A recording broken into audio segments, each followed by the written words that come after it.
الحمد لله رب العالمين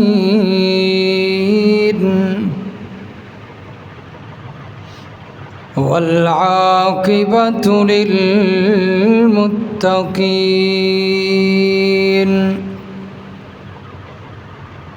والصلاة والسلام على سيد الرسل وخاتم النبيين وعلى آله وأصحابه أجمعين، خصوصا على الخلفاء الراشدين المهديين.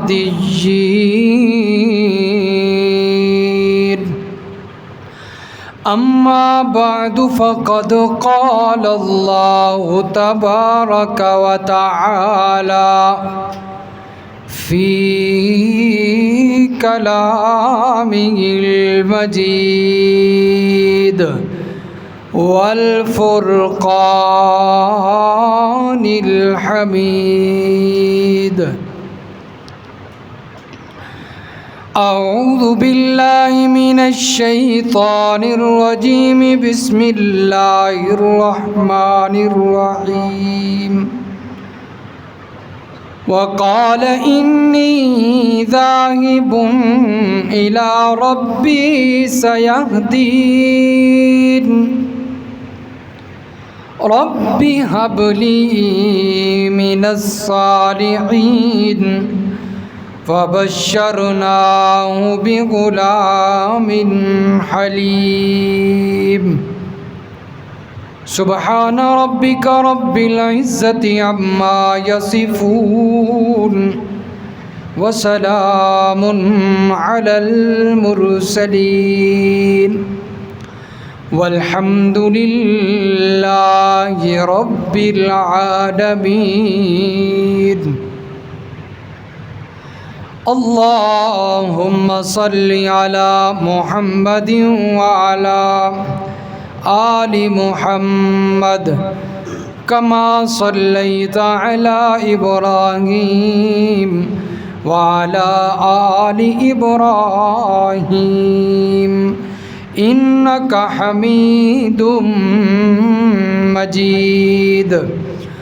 اللهم بارك على محمد وعلى آل محمد كما باركت على إبراهيم وعلى آل إبراهيم إنك حميد مجيد.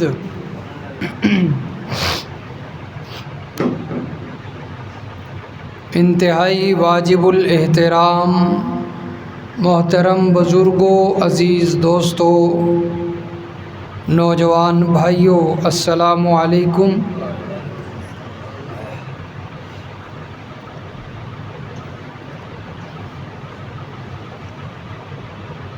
حضرت ابراہیم علیہ الصلاۃ والسلام کی ہجرت کرنے سے پہلے والی سیرت اور زندگی کا جو حصہ تھا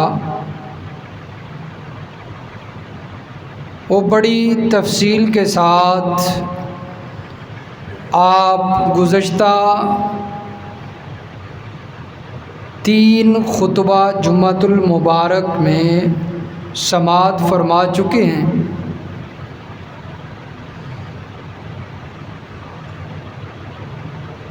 جب حضرت ابراہیم علیہ الصلاۃ والسلام نے قوم کو دعوت توحید دی، اللہ کا پیغام سنایا، تو قوم والے دشمن بن گئے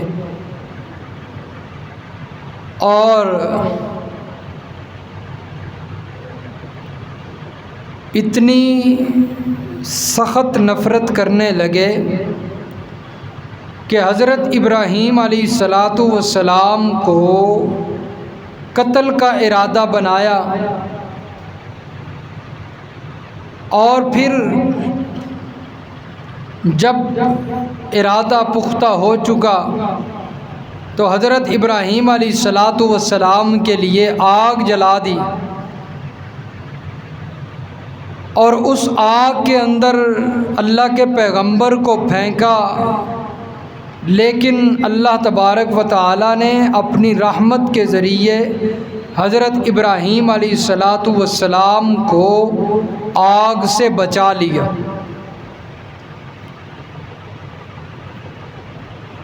اور جب دیکھا کہ اب قوم ماننے کے لیے تیار نہیں ہے اور اپنے غلط عقیدے میں پکی ہو گئی ہے، پختہ ہو گئی ہے، تو اللہ نے فرمایا میرے پیغمبر اب یہاں سے ہجرت کیجیے۔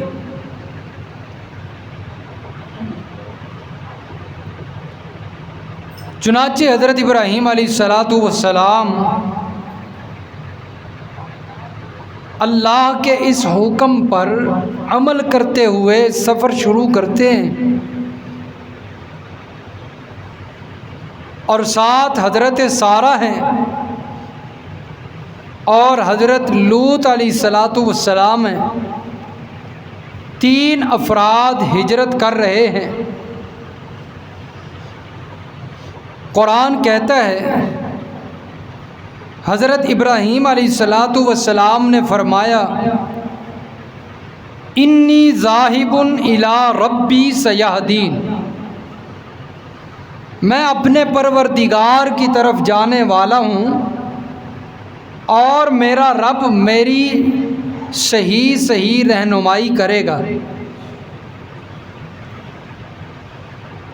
چنانچہ اللہ کا حکم ملتے ہی حضرت ابراہیم علیہ السلام چل پڑے، سفر جاری ہے، شام کی طرف ہجرت کی۔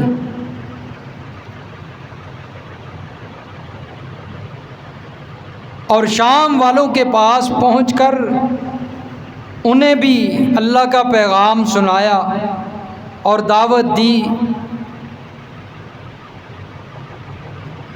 کچھ عرصہ وہاں پر دعوت دینے کے بعد حضرت ابراہیم علیہ السلام حضرت لوط علیہ السلام کو منتخب کرتے ہیں، کیونکہ اللہ نے انہیں بھی نبی بنا دیا تھا، اور انہیں فلسطین کی طرف بھیج کر کہ جاؤ اللہ کا پیغام سناؤ، خود وہاں سے قریب ایک شہر کی طرف چل پڑے۔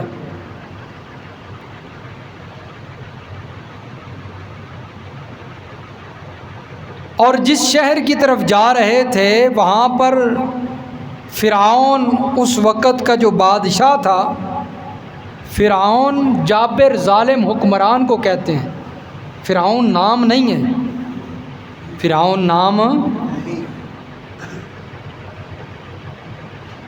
تو اس بادشاہ کی عادت تھی، حدیث پاک کے اندر آتا ہے، بخاری شریف کی حدیث ہے، کہ جس مرد کے ساتھ اس کی خوبصورت بیوی ہوتی اسے پتہ چلتا فرعون بادشاہ کو، تو وہ حکم دے کر اپنے سپاہیوں کو وہ چھین لیا کرتا تھا اور پھر اس کے ساتھ برائی کرتا۔ چنانچہ اسے پتہ چلا حضرت ابراہیم علیہ السلام کے بارے میں کہ ایک نوجوان ہے اور اس کے ساتھ اس کی بیوی ہے، بڑی خوبصورت ہے، سارہ اس کا نام ہے۔ اس نے غلط ارادے سے سپاہیوں کو بھیجا کہ جاؤ اسے لے کر آؤ۔ اب حضرت ابراہیم علیہ السلام اپنی بیوی سے کہتے ہیں کہ اگر انہوں نے آ کر تجھ سے پوچھا تو یہ نہ کہنا کہ میں اس کی بیوی ہوں، بلکہ کہنا کہ میں اس کی بہن ہوں، دینی بہن، حقیقی نہ، دین کے لحاظ سے۔ بہرحال اس نے بلوا لیا حضرت سارہ کو، اور حضرت سارہ جب وہاں پر پہنچتی ہیں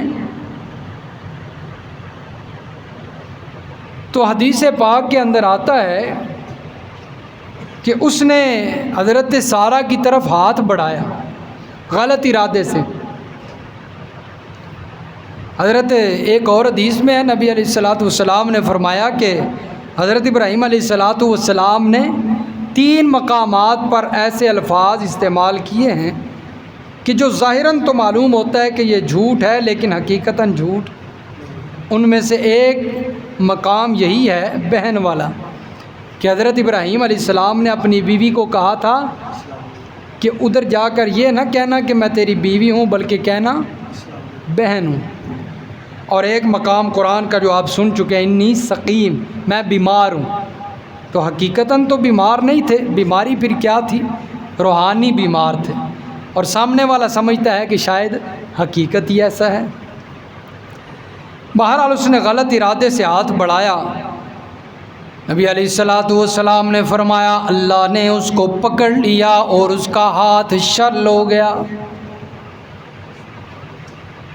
حضرت سارہ کو کہنے لگا میرے لیے دعا کرو اللہ مجھے صحیح کر دیں، میں پھر دوبارہ نہیں کروں گا۔ پھر ہاتھ بڑھا دیا، ہاتھ ٹھیک ہو گیا۔ پھر دوبارہ غلط ارادے سے ہاتھ بڑھایا، اللہ نے پھر پکڑ لیا، ہاتھ شل ہو گیا، کام کرنا چھوڑ گیا۔ پھر کہتا ہے میرے لیے دعا کرو کہ اللہ مجھے صحیح کر دیں۔ تیسری مرتبہ پھر ہاتھ بڑھاتا ہے، اللہ پکڑ لیتے ہیں۔ سمجھ گیا کہ یہ کوئی عام عورت نہیں ہے، یہ اللہ کی کوئی نیک بندی ہے۔ چھوڑ دیا اسے۔ سپاہیوں کو کہا کہ ان کو جانے دو، اور ساتھ ایک خادمہ حضرت ہاجرہ بھی دے دیں۔ حضرت ابراہیم علیہ السلام واپس چل پڑے شام کی طرف، واپس چلے گئے کہ اللہ نے بچا لیا۔ اور واپسی چلتے چلتے دعا کرتے ہیں یا اللہ 86 سال عمر ہو گئی ہے لیکن میرے پاس اولاد نہیں ہے، میرے پاس اولاد نہیں ہے، اولاد عطا فرما۔ حضرت ابراہیم کی دعا کا ذکر رب تعالیٰ فرماتے ہیں ربی حب لی من الصالحین، اے میرے پروردگار مجھے نیک صالح اولاد، نیک صالح اولاد عطا فرما۔ اولاد مانگ رہے ہیں حضرت ابراہیم، کس سے؟ بلند آواز سے اللہ کا نام، کس سے اولاد مانگی؟ اس لیے ابراہیم کو ماننے والے کا عقیدہ بھی ہونا چاہیے کہ اولاد دینے والا اکیلا کون ہے؟ اللہ کے علاوہ کوئی اولاد نہیں دے سکتا۔ کہانیاں بنی ہوئی ہیں، جاؤ فلاں حضرت صاحب کے پاس سیب دم کر کے دیتے ہیں، سیب کھاؤ گے سیب جیسا بیٹا ہوگا۔ کہانی ہے ساری، فلاں حضرت صاحب کے پاس جاؤ، وہاں پر نظر چڑھا کے آؤ، کوئی کہتی ہے تیرے گھر اولاد نہیں، گھر میں کالا جھنڈا لگا تیرے گھر میں اولاد ہوگی۔ نہیں نہیں میرے دوستو، رب کا قرآن کہتا ہے اور جس کی ملت پر ہمیں چلنے کا حکم دیا گیا ہے اس کی سنت کہتی ہے، اس کا طریقہ کہتا ہے ربی حب لی من الصالحین، وہ کہتا ہے کہ اولاد دینے والا اکیلا اللہ ہے۔ اس لیے حضرت ابراہیم اللہ سے اولاد مانگتے ہیں۔ اللہ نے جب حضرت ابراہیم علیہ السلام کو اولاد عطا فرمائی، حضرت اسماعیل علیہ السلام جو ساتھ حضرت ہاجرہ خادمہ ملی تھیں انہی سے اولاد ہوئی، انہی کے ساتھ نکاح ہوا، وہ بھی حضرت ابراہیم کی بیوی بن گئی۔ انہی سے حضرت اسماعیل علیہ السلام اللہ نے دینے کا ارادہ کر لیا اور فرمایا میرے پیغمبر ہم نے آپ کی دعا کو قبول کر لیا ہے اور آپ کو اولاد دینے کا فیصلہ فرما دیا۔ حضرت اسماعیل مل گئے، اتنی عمر کے بعد، اتنے عرصے کے بعد، اتنی عمر گزارنے کے بعد حضرت ابراہیم کو حضرت اسماعیل اولاد ملی، اللہ نے بیٹے سے نواز دیا، نیک صالح بیٹے سے نواز دیا، لیکن دیکھیے حضرت ابراہیم علیہ السلام کو جب اولاد مل گئی، یہ پہلے بھی امتحان تھا کہ اتنا عرصہ اولاد نہیں ملی، جب مل گئی تو نیا امتحان آ گیا، قربانیاں ہی قربانیاں، قربانیاں ہی قربانیاں۔ کیونکہ میں نے حضرت ابراہیم علیہ السلام کی جو سیرت بیان کی ہے قربانی کو مد نظر رکھتے ہوئے، اس سے پہلے آپ نے ان کا عقیدہ سنا ہے، اب دیکھیں قربانیاں ہی قربانیاں۔ حضرت اسماعیل علیہ السلام جب مل گئے، اللہ نے حکم دے دیا میرے پیغمبر یہ جو بیٹا ہم نے آپ کو دیا ہے، سورۃ ابراہیم ہے، پارہ نمبر 13 ہے، رب العالمین کا قرآن بڑا خوبصورت انداز فرمایا اذ قال ابراہیم رب اجعل ھذا البلد آمنا واجنبنی وبنی ان نعبد الاصنام رب انہن اضللن کثیرا من الناس فمن تبعنی فانہ منی ومن عصانی فإنك غفور رحيم ربنا إني أسكنت من ذريتي بواد غير ذي زرع، اے میرے پیغمبر اپنے بیٹے کو لے اور اس کی ماں کو لے، کیونکہ بیٹا دودھ پی رہا تھا، اکیلا نہیں چھوڑنا تھا، اس لیے فرمایا اس کی والدہ کو بھی ساتھ لیجئے اور چلے جائیے مکے کی غیر وادی غیر ذی زرع وادی کے اندر، جہاں پر کوئی کھانے پینے کی چیز، کوئی بندہ نہیں، کوئی انسان نہیں، بالکل پتھریلا علاقہ ہے، جہاں پر بیت اللہ ہے، بیت اللہ کے ساتھ زمزم کا کنواں ہے، وہاں پر ایک درخت تھا۔ اللہ نے فرمایا میرے پیغمبر اٹھائیے اپنے بیٹے کو اور لے جائیے اس درخت کے نیچے چھوڑ کر آئیے۔ حضرت ابراہیم علیہ السلام نے تیاری کی، اپنے بیوی بچے کو لے کر چلے گئے، ایک پانی کا مشکیزہ بھر لیا، ایک تھیلا کھجوروں کا بھر لیا۔ کب تک چلتا تھیلا کھجوروں کا اور پانی کب تک چلتا؟ عرب کی گرمی ہے، تھوڑی تھوڑی دیر بعد پیاس محسوس ہوتی ہے۔ اللہ کے پیغمبر چھوڑنے چلے گئے، وہاں پر درخت کے نیچے چھوڑا اور واپس چل دیے۔ حضرت ہاجرہ پیچھے چل پڑتی ہیں اور کہتی ہیں ابراہیم مجھے بتائیے تو صحیح نا، اتنے عرصے کے بعد اولاد ملی ہے، یوں بھی کوئی چھوڑ کر جاتا ہے، کیوں چھوڑ کر جا رہے ہیں، کس نے کہا ہے؟ حضرت ابراہیم خاموشی سے چل رہے ہیں، پھر کہتی ہے بتائیے تو صحیح نا کس کا حکم ہے، کس کے حکم پہ چھوڑ کر جا رہے ہو؟ پھر چلتے چلتے حضرت ابراہیم علیہ السلام خاموش ہیں۔ حضرت ہاجرہ سمجھ گئیں کہ یہ نبی ہے اللہ کا اور ضرور اس کو اللہ نے حکم دیا ہوگا، کہنے لگی اللہ کا حکم ہے؟ حضرت ابراہیم نے کہا ہاں اللہ کا حکم ہے، خاموشی سے واپس چلی گئیں۔ اگر اللہ کا حکم ہے تو ہم بھی صبر کریں گے، ہم بھی صبر کریں گے۔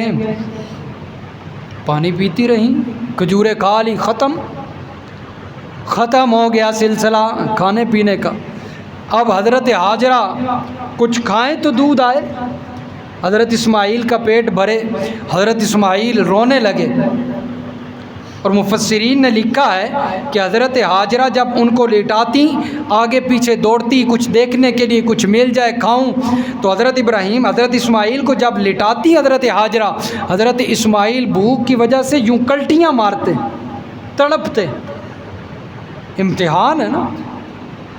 حضرت ہاجرہ دوڑی اور قریب ہی دو پہاڑیاں ہیں، صفا مروہ، ایک پہاڑی کے اوپر چڑھ کر دیکھتی ہیں کہ میں دوسری طرف دیکھوں کوئی ہے کہ نہیں، اوپر جاتی ہیں کوئی نظر نہیں آتا، واپس نیچے آتی ہیں، درمیان کے اندر وادی ہے، حضرت اسماعیل نظر نہیں آ رہے، ماں کی ممتا تڑپتی ہے، پھر بھاگتی ہیں مروہ کی طرف اور مروہ پہ چڑھ کے ادھر بچے کو دیکھتی ہیں، دوسری طرف لوگوں کو دیکھتی ہیں، کوئی نظر نہیں آتا، یوں مروہ صفا کے چکر کاٹ رہی ہیں۔ اللہ کو اتنے پسند آئے، اتنے پسند آئے، اللہ نے قرآن کے اندر اس کا ذکر فرما کے عمرہ اور حج کا رکن بنا دیا۔ فرمایا جب تک کوئی بھی مسلمان عمرہ اور حج کرنے والا صفا مروہ کے چکر نہیں کاٹے گا، حضرت ہاجرہ کی سنت کو نہیں پورا کرے گا، میں اس کا عمرہ اور حج پورا مکمل اور قابل نہیں کروں گا، قبول نہیں کروں گا۔ اس وقت تک اس کا قابل قبول نہیں عمرہ اور حج، جب تک وہ چکر نہ کاٹ لے۔ آج بھی لوگ حج کرنے جاتے ہیں، عمرہ کرنے جاتے ہیں تو صفا مروہ کے ساتھ چکر لگا کے آتے ہیں۔ یہ چکر کس نے لگائے تھے؟ حضرت ہاجرہ نے۔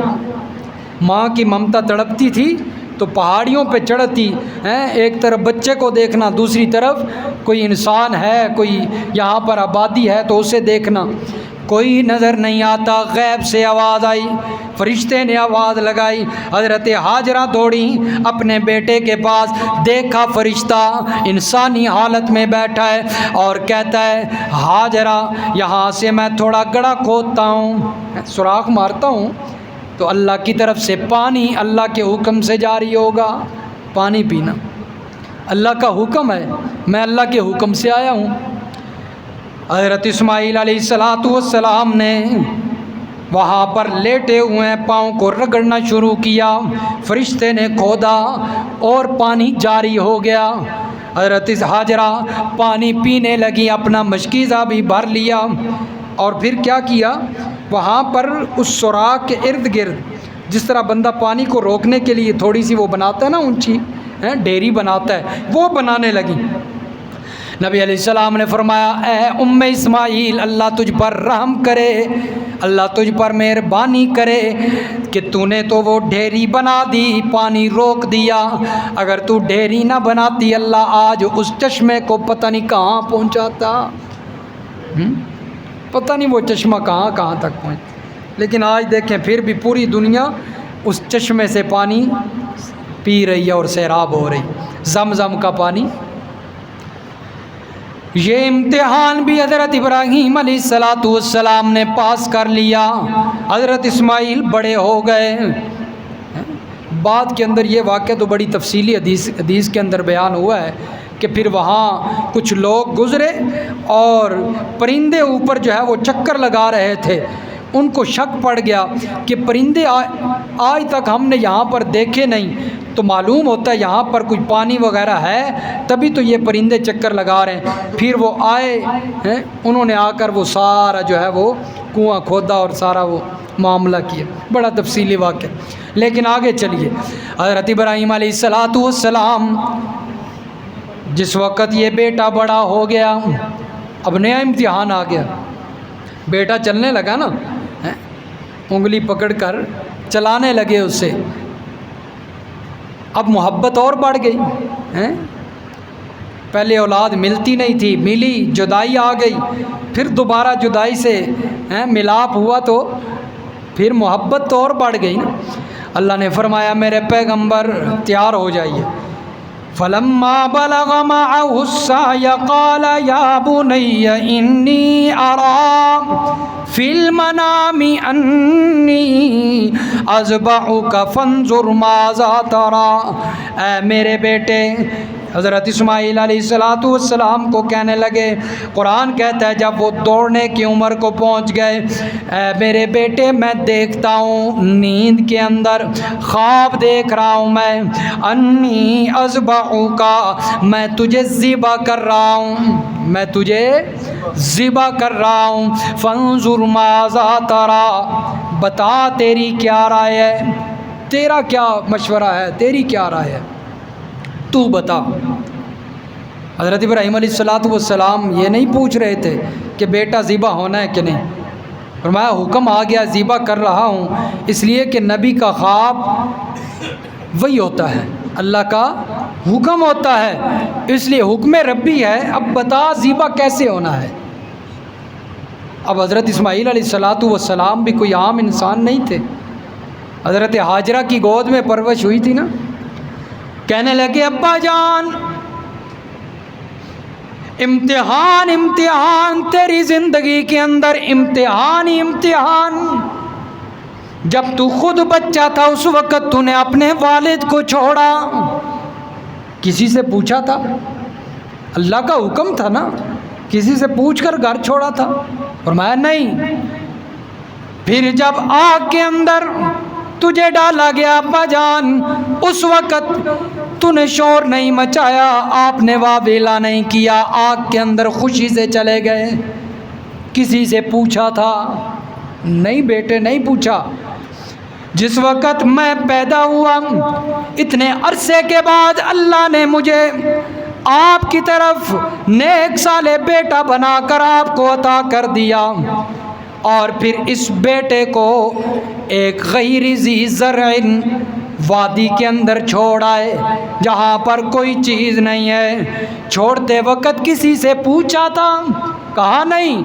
فرمایا ابا جان یا ابت فعل ما تؤمر، اب کیوں پوچھتے ہو؟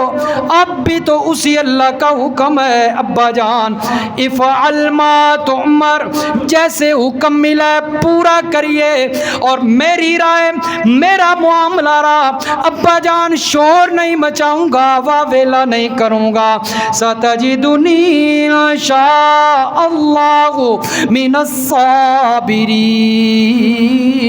اگر اللہ نے چاہا تو صبر کرنے والا پائیں گے، صبر کر کے دکھاؤں گا، شور نہیں مچاؤں گا۔ ابا جان چلیے نا، تیاری کیجئے، چل پڑے۔ شیطان آ گیا، اتنے عرصے کے بعد اولاد ملی ہے اسے بھی ذبح کرنے لگے ہو ہیں؟ یہ بے وقوفی کیوں کر رہے ہو؟ حضرت ابراہیم علیہ السلام کو ورغلانے لگا، دھوکہ دینے لگا۔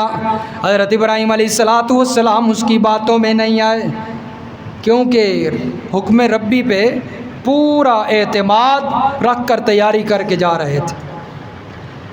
شیطان کو بھگانے کے لیے کنکر مارنے لگے، اور وہاں پر اب جمرات بنے ہوئے ہیں جہاں پر حاجی جا کر کنکریاں مارتے ہیں، ابھی ماریں گے انشاءاللہ۔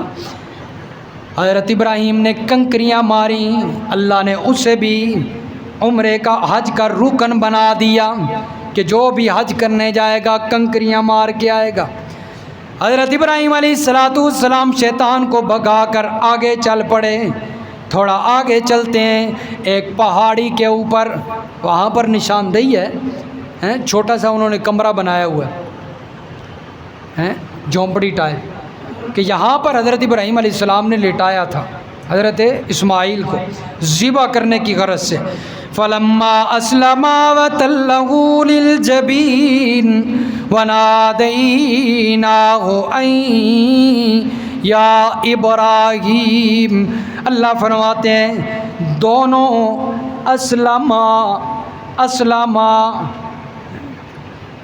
اسلما اپنے آپ کو سپرد کر دینا، دونوں نے اپنے آپ کو اللہ کے حکم کے سپرد کر دیا تھا، فرما بردار ہو گئے، دونوں فرما بردار ہو کر آ گئے۔ وَتَلَّهُ لِلْجَبِينِ، اور حضرت ابراہیم نے اسماعیل کو لٹا لیا، چھری چلانے لگ گئے، ذبح کرنے لگ گئے۔ اب حضرت ابراہیم چاہتے ہیں کہ چھری چل جائے، کیونکہ اللہ کا حکم ہے نا، چھری چل جائے، لیکن اللہ نے چھری کو حکم دیا کہ تو نے چلنا۔ کس کی چاہت پوری ہوئی؟ ایک طرف نبی کی چاہت ہے، دوسری طرف اللہ کی چاہت ہے کہ چھری نہیں چلے گی۔ حضرت ابراہیم پورا زور لگا رہے ہیں، لیکن چھری کو حکم ہے کہ نہیں چلنا۔ اللہ کی چاہت پوری ہو گئی، نبی کی چاہت پوری۔ ایک اور منظر بھی یہاں پر دکھاؤں آپ کو۔ حضرت ابراہیم علیہ السلام چاہتے ہیں کہ بیٹا ذبح ہو جائے، ذبح کرنا چاہتے ہیں نا، اور ذبح کا مطلب ہے کہ دنیا سے چلے جانا، ختم ہو جانا۔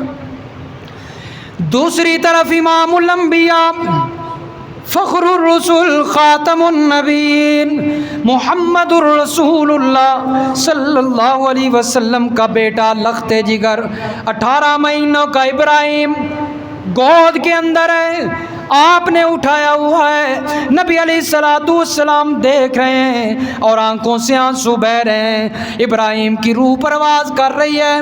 نبی علیہ السلام چاہتے ہیں کہ میرا بیٹا مجھ سے جدا نہ ہو، لیکن اللہ چاہ رہے ہیں کہ نہیں، ابراہیم کا وقت پورا ہو گیا ہے، یہ جدائی ہو جائے۔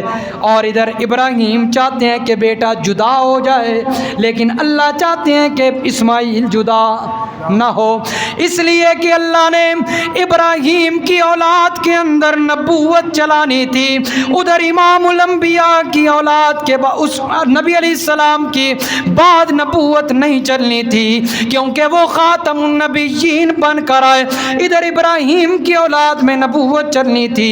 اللہ نے اسماعیل کو بچا لیا، ادھر نبی علیہ السلام کے آگے نبوت نہیں چلنی تھی، اس لیے اللہ نے حضرت ابراہیم کو بچایا نہیں، کیونکہ نبی علیہ الصلوۃ والسلام خاتم النبیین بن کر آئے ہیں۔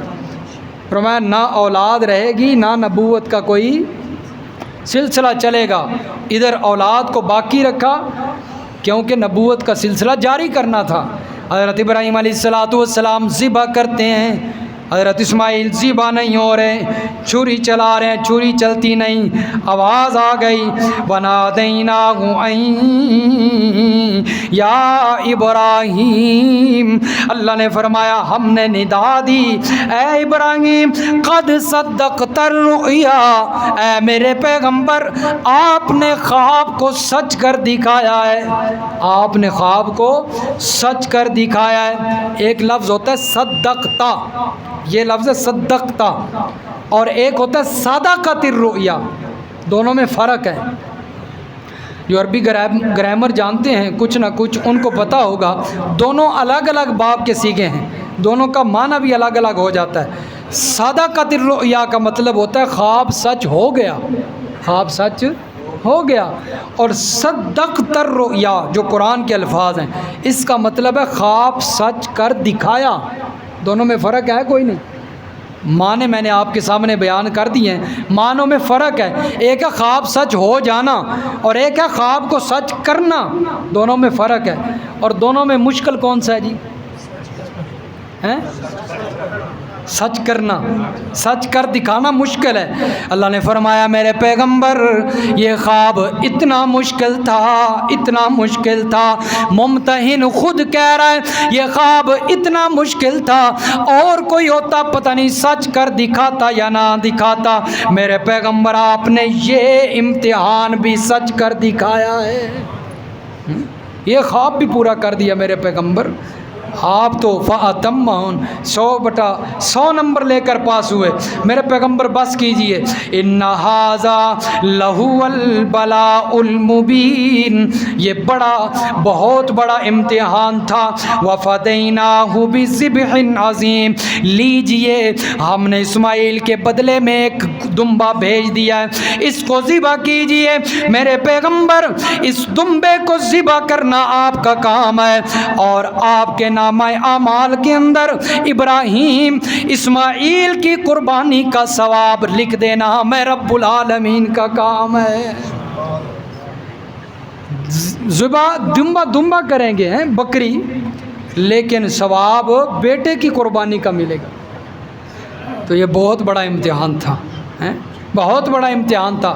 تو یہی حضرت ابراہیم علیہ السلام کی سنت تھی، یہ سنت ابراہیم ہے۔ نبی علیہ الصلوۃ والسلام نے فرمایا، صحابہ کرام نے سوال کیا نا یہ قربانی کیا ہے، نبی علیہ السلام نے فرمایا یہ سنت ابیکم ابراہیم، تمہارے بابا ابراہیم کی سنت ہے، ان کا طریقہ ہے، سب سے پہلے انہوں نے اللہ کے راستے میں قربانی دی، اسی سنت پر عمل کرتے کرتے آج مسلمان پوری دنیا کے اندر ہزاروں لاکھوں قربانیاں ہوتی ہیں، حج پہ جانے والے وہاں پر جا کر قربانیاں کرتے ہیں، اور یہاں پر مسلمان اپنی استطاعت کے مطابق قربانیاں کرتے ہیں، اور قربانی کے لیے نصاب وہی ہے جو زکوٰۃ کا نصاب ہے کہ کسی کے پاس 7.5 تولہ خالی سونا ہو، 7.5 تولہ ہو، اگر سونا اتنا نہیں ہے، 2 ہے 3 ہے،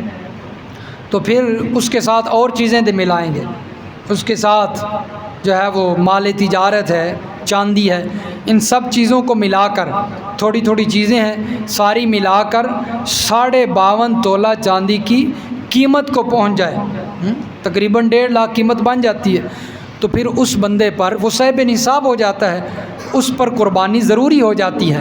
اور یاد رکھیے ایک اہم مسئلہ ذہن میں آ گیا، بیان کر دوں کہ لوگ سمجھتے ہیں کہ شاید